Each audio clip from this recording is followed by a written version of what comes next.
Hey guys, I'm Carl Badisher. This is my presentation. I'm going to run through this really quick because it's I keep running over. It's hard for me to fit it all in. Social justice, common public good, human rights. I broke this down into four categories. I agree with the concept map. Rawls's theory did a very good job of covering the first category.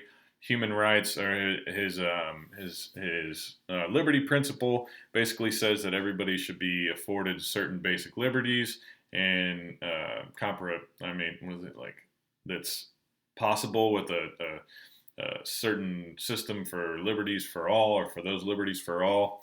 And he also thinks that injustices or inequities that occur are only to favor the most disadvantaged, and that fits very well with social justice. I couldn't pick any conservative principles.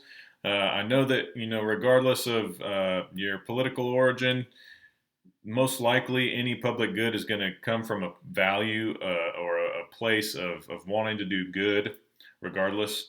But the theories for conservatism mostly lined up with trickle down economics, and that's been empirically proven doesn't work. It is empirically proven that if you help the most disadvantaged, or at least the most impoverished, then the economy does better. So Rawls's theory is empirically backed and fit very well with these three. Besides the common public good, which is anything or which is getting enough support for something, enough positive or enough support in favor of that a community may think that it's good enough that the community needs to provide it for everybody. And whereas social justice is just initiatives that help the vulnerable, usually against oppression and systemic racism and inequality, things like that. Human rights, 30 there's about 30 articles that are Universal Declaration of Human Rights. Okay, we have this stuff. Mostly went over it. So Rawls's original position, he chose to come from a place of non-bias, that way that he could figure out what principles should be guiding or would be guiding somebody completely disinterested with what was going on actually and realistically. And I think that helped him come up with some good ideas. And that approach also aligns very well with the three as mentioned. Okay. And then after you have your values, after you have what you want to do, what you think is good, and what's going to align most with bettering people's lives, then you move on to the risk. So, what's the risk of creating this? What is the risk of not creating it? What risk are you going to combat by creating it? All these things are basically aligned with creating public goods. Then, what resilience? What vulnerability? Are we looking at here? Are we looking at the resilience of um, a bill or a good and it holding up, not getting taken advantage of? Are we looking at the resilience of a population?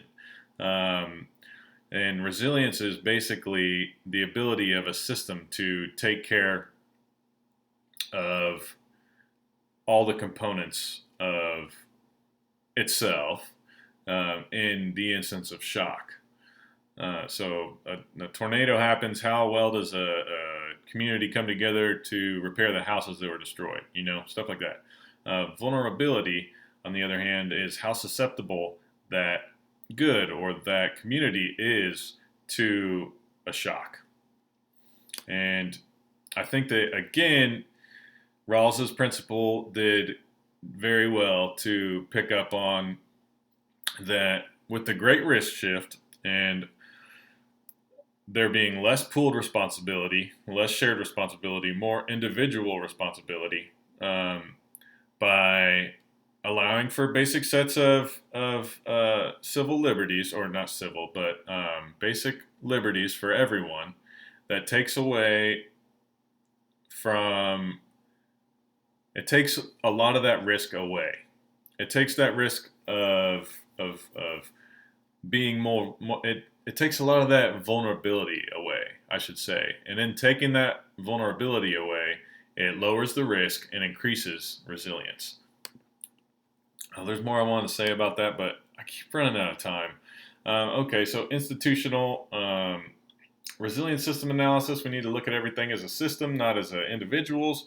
That way, when we're creating public goods, or when we're looking at to create public goods, or for the goods that have already been created, even we're looking at promoting the betterment of society as a whole, not just as of individuals. Like, no public good was ever made looking at, oh, I think that that'll help, these 10 people over here. No, well, maybe lighthouses, I don't know, but still, it helped the whole community because, ships came in with goods and people were able to travel out and stuff like that. So it always is the system's resilience.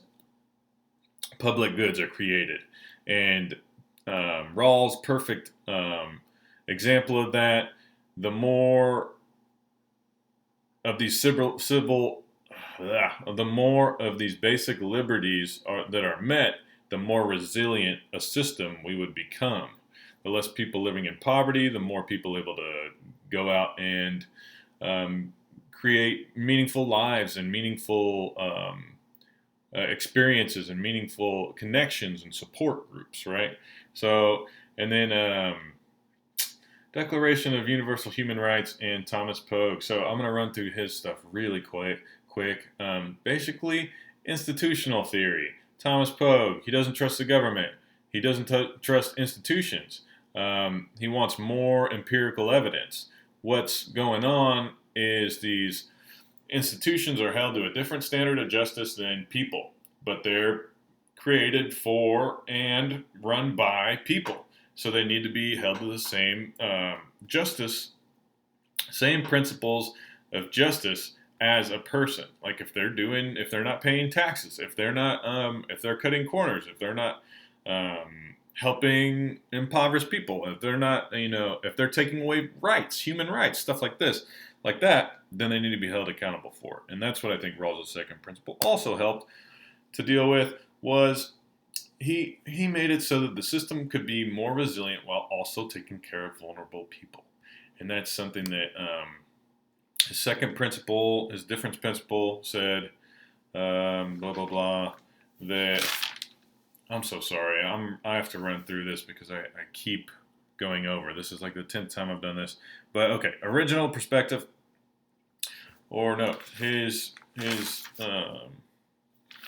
difference theory says that social and economic inequalities are to be arranged so that they are both reasonably expected to be to everyone's advantages and attached to positions and offices open to all. So if we're going to have inequities, then it's going to be because they're attached to positions and offices open to all. So and those inequities are going to be to favor the disadvantaged, right?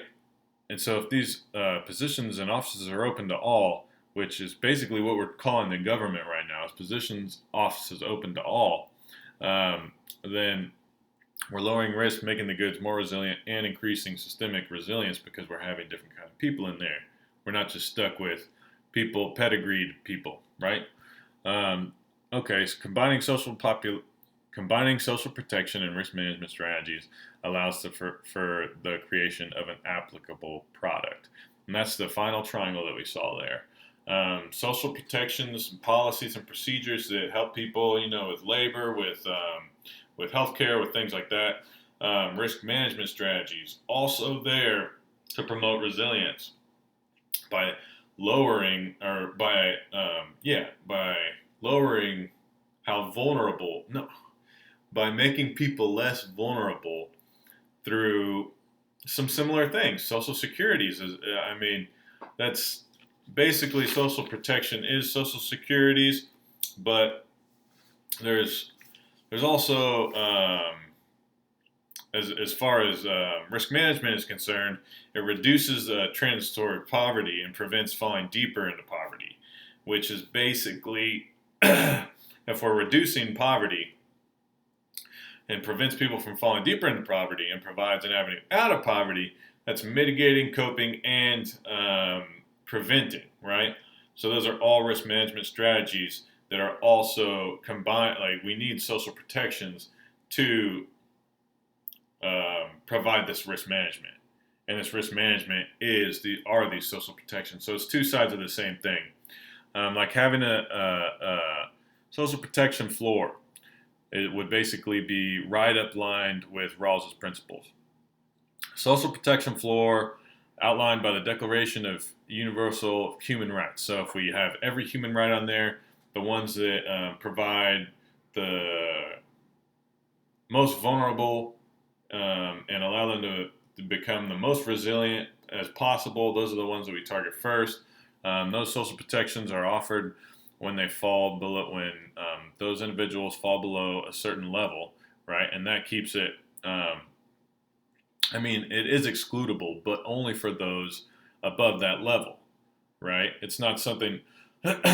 it's as long as it's called this, right? A social protection floor, then it's available to everyone, but only under a certain level. So then we have risk management acts through position and offices open to all. And I've gone over that one. Let's move on to public goods real quick because I'm sure I'm about to run out of time. Non-excludable, no problem. Okay, so public goods are really hard to be a lot of because they're excludable. They're non-excludable. They're non-rivalrous. They're non-rejectable. It's really hard to get people to not to hoard or not to overconsume and not to to provide enough of. The government's the only people. The government is basically the only source of public goods because the private sector won't touch them. They can't get paid for them. Social contracts, as Rawls would like to say, social contracts would be enough to keep people from being rivalrous and to keep exclusion from happening. Not necessarily, though. I think coercion would be. True public goods and quasi-public goods. Okay, tragedy of the commons and harm principle. So then we have our public good, right? So after we figure out our values, we decide what we want to do, then we move to what risks creating that good, what risks there are to creating that good, and what risks that good is going to create, or that good is going to be created to combat, creating resilience and vulnerability outlets for both types of risks, and then only affected in a positive way, right? And that's where we get our social protection and risk management, which lines up with Rawls. All of these things line up very well with Rawls's theories. Social protection, risk management, helping vulnerable populations. Here, making sure his difference principle is met, and here his first principle. And with public goods, a protection floor would be non-excludable, non-rivalrous, and non-rejectable. Okay, thank you.